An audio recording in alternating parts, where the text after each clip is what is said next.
Hi, I'm Lowell Martin, and this is MCC Today.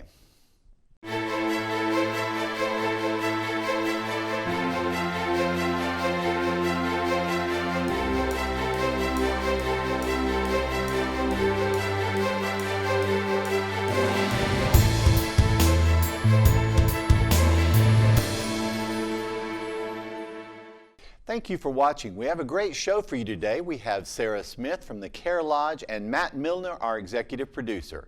It's worth the watch.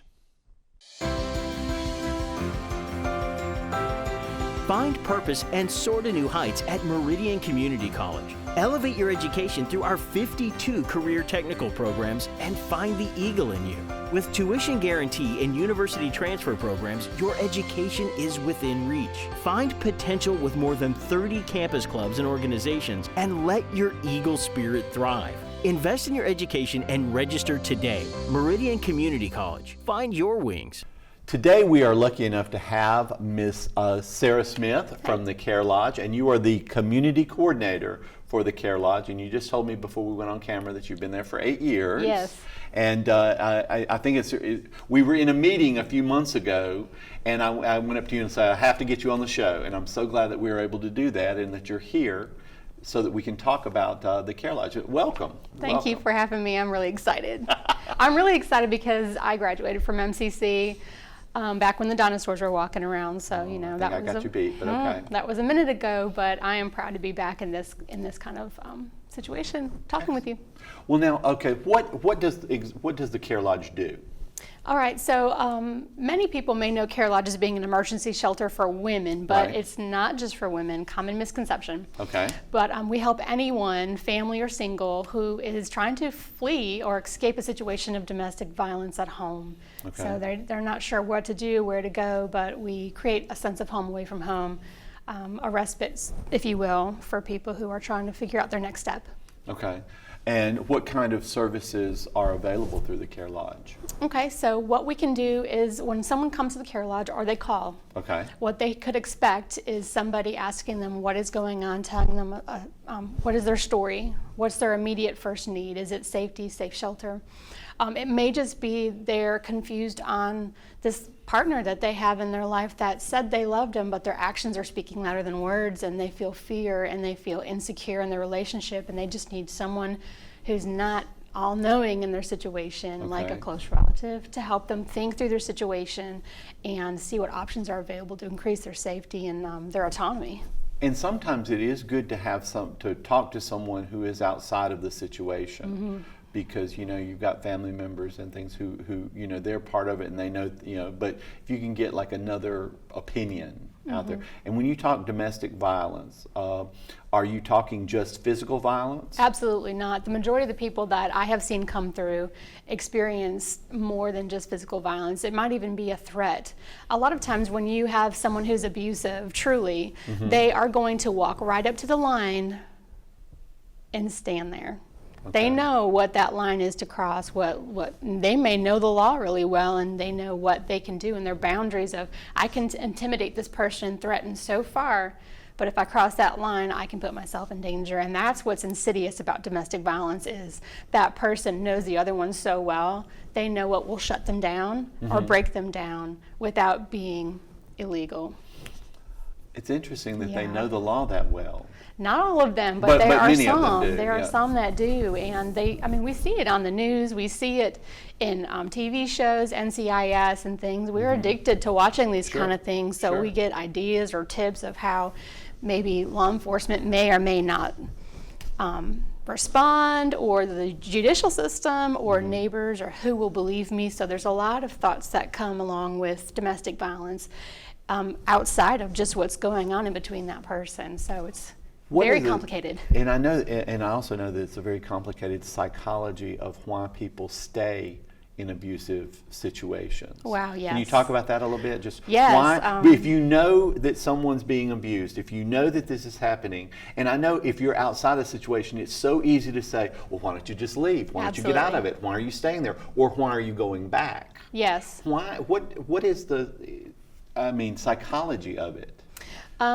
What we talk about at Kerr Lodge is fear, hope, and the belief that that love will be reunited or come back again. Okay. So fear, it's the things of threats, the intimidation factor. You can't leave me. I can't live without you. I will kill myself if you leave me. And the other partner believes that that will be true. Now, in stalking circumstances, statistically, a lot of times when there's threats involved, people will follow through on those threats. So we do need to take those kind of things seriously, but the fear will keep them there. Mm-hmm. I don't want to hurt my children. Maybe people come from a family where their parents were divorced, or something very intense happened between their parents and they're separated, and they vowed when they grew up, I will never do this to my children, so I'm going to stay together for the kids. But that may not be the safest option for the kids and for that person. No.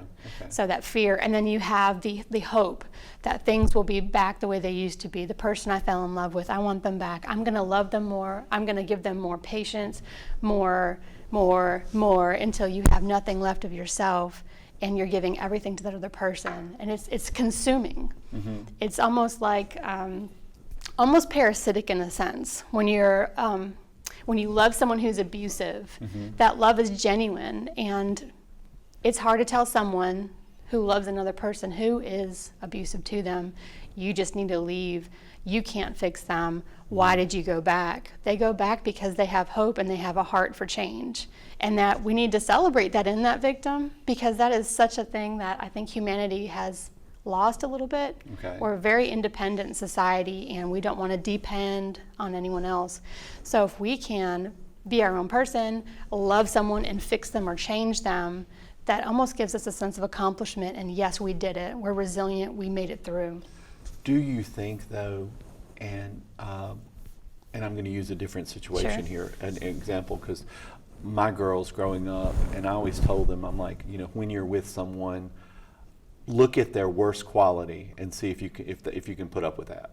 If that, because I said, don't get into this saying my love is going to fix them. Oh, no. Yes. Because so many get into that, and we've been taught, we read it in storybooks, we see it in movies, my love is going to fix this other person. It's going to change this other person. How true is that?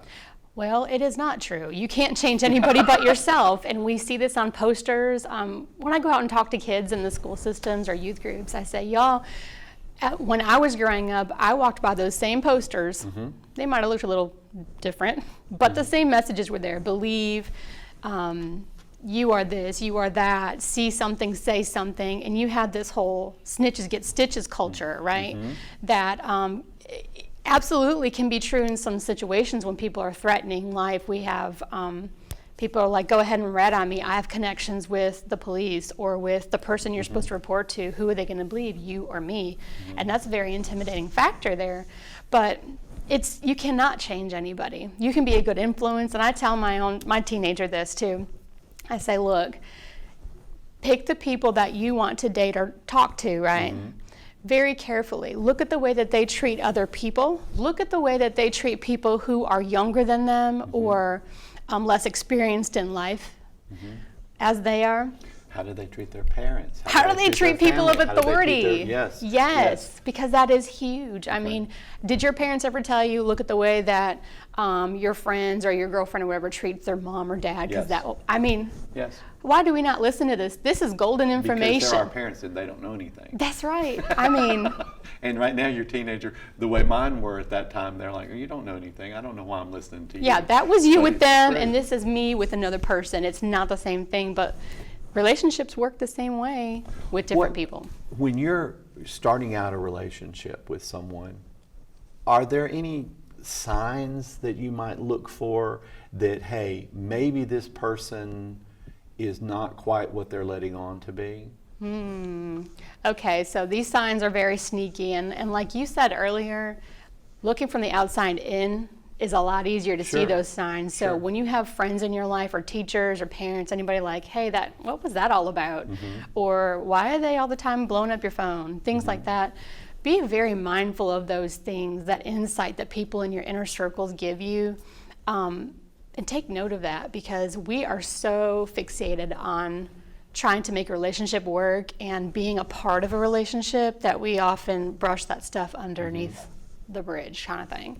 So some of the signs are isolation, making it seem like you are their whole world, or they are your whole world. And they're trying to push you away from friends and Yeah. family who can tell you differently. Exactly. Okay. If there's any pushback from another family member or friend, they're like, well, they don't understand our love, or, they don't get what we have, or they're jealous of what we have. Mm-hmm.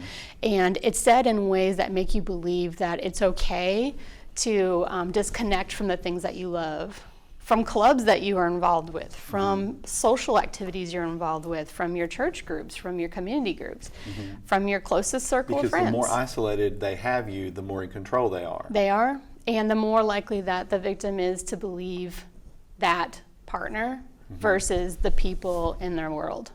So it's very difficult to see those warning signs, but the isolation, the way that they treat other people, guilt tripping, blaming and minimizing what they do. Say, this is a really, really tough one. Say you have someone who is like, hey, I want to go out with my guys. Okay, yeah, go have fun. That's not my scene. I'm going to stay home and watch Netflix. Okay, cool. Seems mutual. Seems like both people understand. But when that person comes home, they're like, so did you have fun? Yeah, I had fun. Did you have fun? And there's that eggshell moment where you're like, how should I answer this? What's going on here? And then the partner, the one who's being victimized or targeted, they're like, well, you said you were okay with me going out with my friends. I was, but I didn't know you were going to be out for 3 hours. Don't you want to come home and hang out with me? Or don't you want to spend time with me? Well, sure, but we watched a movie, went out to eat. That takes time. Well, I see how it is. Do you think, and I've talked to a few people about this, but it just seems like when I was younger, we didn't hear so much about a lot of this. And more we're hearing about, domestic violence issues. Is the problem that, I literally, I don't think it is, it's that there aren't as many issues. It's just we're more willing to talk about. Because I remember growing up and being told, you don't say anything. Don't you tell what's happening in this in this family. You don't say anything. And I think more people are willing to talk about. Do you think that's the case? Well, it's not that there's more happening, or am I wrong No, with I this? think you're on the right track with that. Absolutely. And I think that I'm about to say something really bold here, but it is Okay. absolute truth.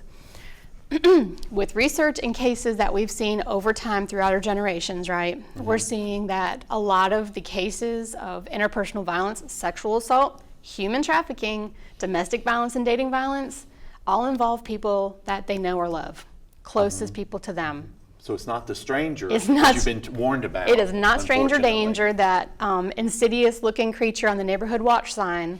It is mom, dad, brother, sister, cousin, uncle, aunt, best friend. It's people that you know and trust and love, and they manipulate and control the situation to take advantage of the other person. So the Kerr Lodge domestic violence, and it's not just women. No. If you are involved in some way in domestic violence, you can call and get some assistance. Yes, we have a And you gave me- hotline. Okay, what is the hotline? It's 601-693-4673, which spells hope. And that's Okay. what we aim to do, is bring a sense of hope, because a lot of people don't believe that their situation can change. So just a simple phone call. You don't even have to come through the door. Just call and try to figure out your situation, share just a little bit about what's going on, and we'll help you try to figure out a next step that's best for you. And ultimately, the person who's going through it, they're the expert of their situation. Sure. We can't tell anybody what to do. We can't make anybody come into shelter or make someone go to the police. But you are that lifeline sometimes that they need. Yes. Okay. We're running out of time, or we've run out of time. But I do want to have you back on the show. Sure. And I want to talk about this some more, because I think it is so important, and it's so important for people to know, and to also know who they can go to and who they can talk to, hopefully, to help them in the situation. Thank you so much for being here today. Thanks for having me. See you later. We'll be right back. Meridian Community College Arts and Letters Series is proud to present Frozen Junior. Take a magical journey back to Arendelle and sing along with your favorite characters, Elsa, Anna, and the lovable snowman, Olaf. The show begins Saturday, February 15th and goes through Sunday, February 16th. The performance will take place in the McCain Theater, located on the MCC campus, and is suitable for all ages. For tickets, visit our Eagles Nest bookstore or call 601-484-8650. And we are back, and we're lucky enough to have Mr. Matt Milner, who is the executive producer of the show. Welcome to the set. Thank you for being here. Thank you for having me. Thank you for moving from behind the cameras to in front of the cameras. And this is because when you have a guest and you have contacted the guest and the guest assures you that they're going to be here and then the guest does not show, not naming names, Faith Robinson, this is what happens. So we had to do something and do something very quickly. And Matt Milner graciously agreed to be interviewed today. So I'll try to have as much energy as Faith. We'll see how it goes. we'll see how it goes. Now, you've been at MCC for how long? A year and some change. How's that been for you? It's been really, really good. It was a really good transition from where I came from, and got here. We hit the ground running and wanted to try some new things, and I think we've tried a few new things here. We definitely have, and we've got a wonderful new set thanks to you. Well, not me. There's a lot of people went into A this lot of set. people went into it, but you, there was a vision here. Yes. And so, you know. We wanted to give the MCC Today a bit of an update. We updated the cameras, the set, and everything. And What was your opinion of the old set? I love the old set. It was great for the time that you guys had it, and it was run by some phenomenal It really people. was, yes. I had a lot of big shoes to fill when I got here to keep this thing going and to keep the legacy going that they started, and I'm happy to be here to help. What do you see going forward? What do you want to see as far as this show? Well, we work with the broadcast students. And Right. The broadcast students are really the ones who put this on, while I just do. sit back there and monitor. And now I'm here, not knowing what's going on back there, so we'll see how this goes.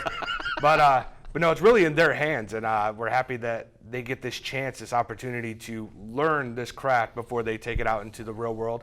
We want to try to throw them into the deep end here a few times. Like for the end of the semester, I envision having an actual live show. We'll put commercials in the TriCaster, and we'll have them running around, miking people up, and we'll try to do it all in 30 minutes and see how it goes. That's going to be fun. Yes. That's going to be a lot of fun. Now, this show, I find it very interesting that a lot of the students who are behind the cameras or who are running this, they have no interest whatsoever in being in front of the camera. A lot of people don't have any interest They're in like, being I want to in do front of this part. I like doing this part, but don't. the camera. No. And I'm one of those guys. Thank you, Faith. I'm one of those guys that don't like being in front of the camera. I went to Ole Miss, and my main job there was to film sports and to film the ladies who wanted to be in front of the camera, and I was behind the camera and got a lot of great experience there. And a lot of stuff goes in behind the scenes that It not really a lot does. of people get to see. It really does. Because of the talent, but they're working very hard back there, and I'm very proud of them. When things on camera look so smooth and look like everything's there's a lot of stuff going on behind the scenes to make it look like that. Yes, Lowell just doesn't wake up this way, everybody. No, it takes a lot of work. There's some work going on with these cameras. Now, in addition to the show, Yes. you're also involved everywhere. Yes. What are some of the other things that you do? I do the video work around campus. We build commercials. We do all the fun videos that you see, the end of the year videos. Yes. I The do Christmas video, you yes, did that, the Christmas yes. video. Everybody was happy. That looked really great. I was It happy did. to do that. I work in the theater. I help the lights and sound in the theater, and that's been a transition for me, but I've enjoyed it immensely. I was a theater minor in college, so I love everything about the theater. I'm happy to help with that. And then we've expanded our live streaming. We now use MCCEaglesLive.com. Our students go out there. We've got cameras. We've got multiple cameras, and we've streamed soccer, basketball. We'll do baseball. We did baseball last year, but we're going to do baseball with our new equipment this year. We would love to do softball, tennis, track. They unfortunately are off campus, so we're still working out the kinks on how to get that going. But hopefully Hopefully down the road we can have everything live streamed so that when their parents bring their kids here, if they can't come to all the games, they can sit at home, they can watch, and we try to make it look ESPN quality every single time. And then with our graduations, we know everybody's going to come see their baby graduate, but just in case you can't make it, you got that relative that lives across the United States. You could watch those graduations online. We usually put those up on YouTube after the fact if we're not live streaming them. So we just try to get our students out there for the world to see. And other things that go on campus, like our Veterans Day program, Yes. our MLK program. Those events, I go out there and I shoot them. We get the broadcast students to help. We turn them around and we put them up on YouTube after the fact. We'd love for you to subscribe to our YouTube channel. Please. It's Meridian Community College. You can see everything that goes on, and we just want everybody to see what phenomenal students we have here and what a phenomenal campus we have. That's true. And I think the young people, the broadcast students, are going out and they're showing what's going on. They're showing the students out there. They're showing a lot of the programs that we have, and I think that's doing us a valuable service. Now, when is the MCC program shown? Okay. MCC Look Today. right here at this camera. Okay. So you can watch MCC Today. It's Sundays at 2 o'clock on MyTOK2, and then we put it up on YouTube Mondays at 10 o'clock, and then it's on Channel 12 Mondays at 2 o'clock, Wednesdays at 5 o'clock, and then it'll just rotate each week. We'll have new guests. We've got students who will change from camera to TriCaster to soundboard. They get to really learn everything that they need to learn. We put it all together. I throw in some of their packages that they do during the week, and it's a very good 30-minute show. Now you say you're doing the theater, and you were a theater minor, and Yes. you kind of maybe got away from that a little bit, but now you're back because at a small college, or sometimes in education, you wear many different hats. No matter what you do, we all wear many different hats. But do you ever see yourself in others? Do you ever see yourself like in a classroom? I do. It's great that you bring that up. Since I was a small child, I've only ever wanted to be a teacher. I wanted to be a teacher my entire life. Okay. That's why I've worked in nothing but colleges, high schools, my whole career. And when all is said and done, I would love to teach here. I would love to teach high schools, anywhere. I just love teaching students, and I hope I help broaden them to become great young men and women for the world. Okay. Well, now, are there any guests that you think you might want us to have on the show? Well, we always love when Dr. Huebner comes on the show, but I would love to have my boss, Leah Hill. She's now over the foundation. Who's supposed to be on here in March. Yeah, she's excellent. College communications, as you see, MCC has just been booming in their marketing lately. We're getting all of our colors correct, all the fonts are correct, and I would love to have her come on here and just talk about everything that goes into it, because we have a great communications team down here that work tirelessly just to make us look professional. You know, when we were talking, or when we see that, hey, we want to use these colors and these fonts and all that, there's a lot of things that I never thought about as far as our marketing. Why is that important that we are consistent with our colors and our fonts and things like that? Why is that important? It's really all about branding, because when you look at this cup, if it's got a different color green or if it's blue or something, it doesn't really scream Meridian Community College. You want something where they look at it and they don't have to read the letters. They don't have to see the name. They can go, that's Meridian Community College. And it just repeat your branding out there, and it helps students, transfers, everybody know who we are, and it gets us out there in the public. Okay. How important do you think we are to the local community? I think we're very important. We have a great relationship with the local community. I think this TV show helps. It shows what our students can do. And using an example like WTOK, they might watch this show, they watch what our students do. We like to send them what our students can do, and it helps them turn around and get jobs afterwards. So I think we do excellent work for the community, and the community turns around and does excellent work with us. They really do. Yes. And like I said, I have said this 1.5 million times, and I will say it again. This is the best community college in the world. I think I truly believe it in my heart that this is the best community college in the world. And I will not disagree with you on that. And this I find, because I've been doing this, I've been teaching for many years now, and it's important to sometimes do those little different things to kind of freshen it up for you. And this has done that for me, because I took over and I had, oh my gosh, some big shoes to fill, because Miss Lacey Johnson did it for many years and is such the consummate professional. And I remember when I was auditioning for this, and we had to interview her, and I told her, I said, because I know her because she's a friend. I'm like, Lacey, I'm not going to be able. And she's like, don't worry about it. Just don't worry about it. Just go with it. And I've learned so much, but it has really freshened up what I do here. You know, it has translated into my other classes to just, you know, because anything can get stale after you've done it 1.5 million times in 1.5 million years. And I'm so thankful for this. And I'm so thankful for you for being on the show today and taking the place of Miss Faith Robinson. Yes.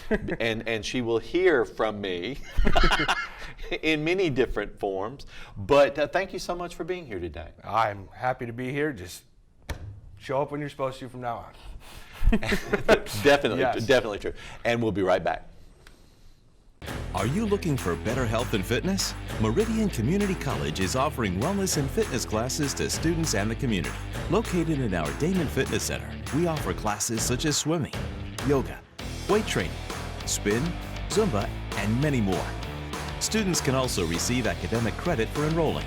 For more information, call 601-484-8763. Find your wings at Meridian Community College. Our students have been out and about, learning, doing, being. Remember, give them a hand when you can. They are the future. Are you tired of being full of so much blood all the time? Well, you're in luck.